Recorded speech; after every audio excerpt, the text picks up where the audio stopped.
২০ বছর পর চট্টগ্রামে এসে চমক দেখালেন তারেক রহমান। তারেক রহমানের নির্বাচনকালীন যত জনসভা করেছে সবচেয়ে লোকসমাগম বেশি হয়েছে চট্টগ্রামের পলো গ্রাউন্ড মাঠে। বিশাল মাঠটি কানায় কানায় পূর্ণ হয়ে গেছে। মাঠের বাইরে রাস্তা, গ্যালারি, এমনকি গাছের ডালেও মানুষ উঠে আছে। সবাই শুধু এক নজর নেতাকে দেখতে আগ্রহী। চট্টগ্রামের এই জনসমাগম অন্য যে কোনো নির্বাচনী সমাবেশের থেকে আলাদা।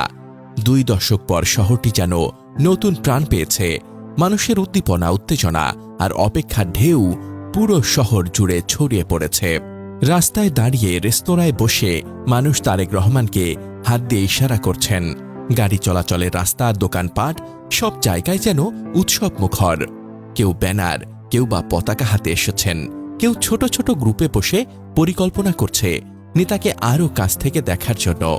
মাঠের এই উত্তাপ প্রমাণ করছে চট্টগ্রামে তারেক রহমানের প্রতি মানুষের আগ্রহ, নৈতিক ও রাজনৈতিক সমর্থন সাম্প্রতিক দিনে আরও বেড়েছে।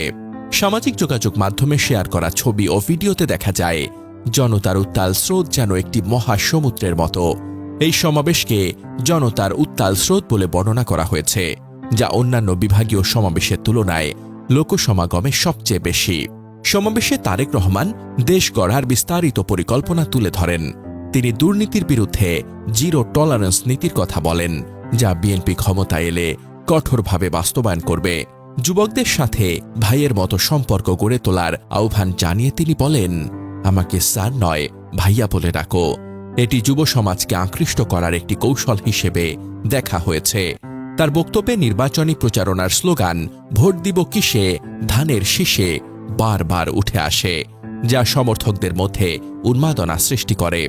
তারেক রহমান তার বক্তব্যের শুরুতে বলেন, আজ আমরা সবাই একত্র হয়েছি একটা লক্ষ্য সামনে রেখে, অর্থাৎ একটা পরিবর্তন সামনে রেখে আমরা একত্র হয়েছি। এই সেই চট্টগ্রাম, এই সেই পুণ্যভূমি যেখান থেকে শহীদ রাষ্ট্রপতি জিয়াউর রহমান 1971 সালে স্বাধীনতার ঘোষণা দিয়েছিলেন। এই সেই চট্টগ্রামের পুণ্যভূমি যেখানে রাষ্ট্রপতি জিয়াউর রহমান শহীদ হয়েছিলেন। তারেক রহমান আরও বলেন, এই সেই চট্টগ্রামের পুণ্যভূমি যেখানে দেশনেত্রী খালেদা জিয়াকে দেশনেত্রী উপাধি দেওয়া হয়েছিল। এই চট্টগ্রামের সঙ্গে আমি ও আমার পরিবারের আবেগের সম্পর্ক রয়েছে।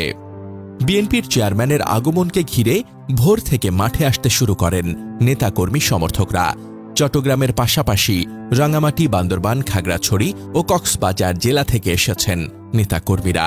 এই অঞ্চলের 5 জেলার 23 আসনের ধানের শীষের প্রার্থীর কর্মীরা রঙিন টি শার্ট পরে সমাবেশে যোগ দেন।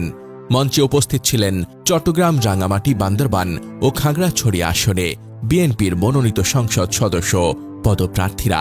তারেক রহমান বলেন, বিএনপি একমাত্র রাজনৈতিক দল যারা সরকারের সময়ে দেশের সাধারণ মানুষের ভাগ্য পরিবর্তনের জন্য কাজ করেছে। আমরা দেশের মানুষের শিক্ষা, স্বাস্থ্য ও নিরাপত্তার জন্য সবসময় অঙ্গীকারবদ্ধ ছিলাম। গত 16 বছর ধরে দেশের মানুষের রাজনৈতিক ও অর্থনৈতিক অধিকার, বাক স্বাধীনতা ও ব্যক্তি স্বাধীনতা হরণ করা হয়েছে। তাই 2024 সালের ছাত্র জনতার আন্দোলন এসেছে পরিবর্তনের জন্য। বাংলাদেশের মানুষ চায় নিরাপদ পরিবেশ, নিরাপদ চাকরি, ব্যবসা বাণিজ্য এবং সন্তানদের জন্য উন্নত শিক্ষা ও চিকিৎসা সুবিধা। তিনি বলেন, আমাদের এই পরিকল্পনা তরুণ প্রজন্মকে সামনে রেখে তৈরি করা হয়েছে। বর্তমানে জনসংখ্যার অর্ধেক তরুণ, যারা কর্মসংস্থান ও নিরাপদ জীবন চায়। বিএনপি হিসেবে আমরা চেষ্টা করি দেশের মানুষের জীবনমান উন্নত করতে এবং নিরাপদ পরিবেশ নিশ্চিত করতে। বিএনপি সরকারের সময়ে আমরা লক্ষ লক্ষ মানুষকে কর্মসংস্থানের সুযোগ দিয়েছি। চট্টগ্রামের ইপিজেডগুলো সেই কর্মসংস্থানের উদাহরণ। নতুন পরিকল্পনার মাধ্যমে আরও বেশি ইপিজেড তৈরি করা হবে, যাতে যুব সমাজের জন্য কর্মসংস্থান বৃদ্ধি পায় এবং ব্যবসা বাণিজ্য আরও সুষ্ঠুভাবে চলতে পারে।